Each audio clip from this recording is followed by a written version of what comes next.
Hi అండి, అందరికీ నమస్తే. నేను మీ Aruna. Welcome back to Aruna's all in one. ఇవాళ మన ఈ వీడియోలో నేను తోటకూర వడలు చేశానండి.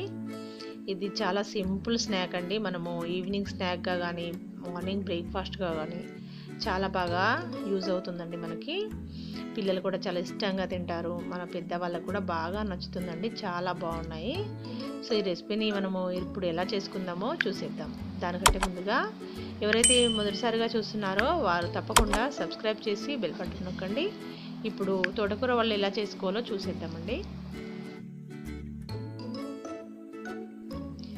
ముందుగా నేను ఒక 1 కప్పు పెసరపప్పు తీసుకున్నాను. దీన్ని ఒక అరగంట పాటు మనము బాగా శుభ్రంగా వాష్ చేసేసి నానబెట్టేసుకోవాలి. ఇప్పుడు ఈ పప్పుని బాగా వడకట్టేసి వాటర్ అంతా తీసేసి ఇప్పుడు ఇందులోకి మనము కొన్ని పచ్చిమిర్చి వేసేసి మీకు కారానికి తగినట్టుగా వేసేసుకోండి. నేను ఒక 10 వరకు వేసుకున్నానండి. ఇవి ఎక్కువగా కారం ఉండవు కాబట్టి సరిపోతుంది నాకు. మీకు తగినంతగా వేసేసుకోండి. ఆ పప్పుని మిక్సీ జార్లో వేసేసి పచ్చిమిర్చి, ఉల్లిపాయ ముక్కలు, అల్లం వెల్లుల్లి చిన్న చిన్నగా తరిగేసి వేసానండి. నేను అల్లం ముక్కలు, వెల్లుల్లి రెబ్బలు వేసేసి అందులోకి 1 స్పూన్ జీలకర్రను కూడా యాడ్ చేసుకోవాలి. ఇప్పుడు ధనియాలు కూడా యాడ్ చేసుకుందామండి. ఇవి కూడా ఒక 2 స్పూన్స్ నేను అలాగా వేసేసుకున్నాను. లవంగాలు కూడా ఒక 5 తీసుకున్నాను. ఇలా అన్నింటిని వేసేసి మనము దీన్ని బాగా మిక్సీ పట్టేసుకోవాలి.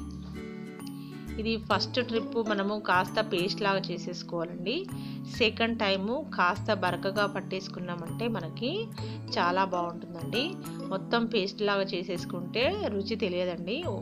కొద్దిగా మనకి పప్పులాగా కనిపిస్తేనే చాలా బాగుంటుంది. అలాగే ఇప్పుడు ఇందులోకి కొత్తిమీర, తోటకూర చిన్న చిన్నగా కట్ చేసేసి ఇందులో యాడ్ చేసుకోవాలి. కరివేపాకు కూడా యాడ్ చేసేసి తగినంత ఉప్పు, కొద్దిగా సోడా వేసుకోవాలండి. అలాగే ఇందులోకి పసుపును కూడా కొద్దిగా యాడ్ చేసేసుకొని మనము దీన్నంతా బాగా కలిపేసుకోవాలి. ఇలా తోటకూర అంతా కలిసిపోయేలాగా బాగా కలిపేసుకుంటే తోటకూర వడలు చాలా బాగుంటాయండి.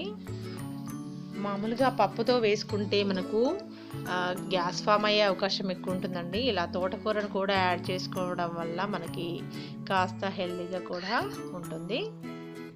చూసారా, ఇలాగా ఉండలు చేసేసుకుంటూ మనము ఇక ఒక మంచి కవర్ తీసుకొని దానిపైన కొద్దిగా వాటర్ని స్ప్రెడ్ చేసి చక్కగా మనం ఒత్తేసుకోవాలి.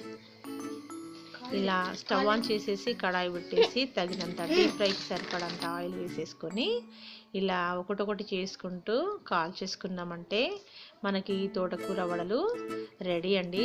చాలా సింపుల్ అండి. జస్ట్ 10 మినిట్స్లో మనము తోటకూర వడలు చేసేసుకోవచ్చు.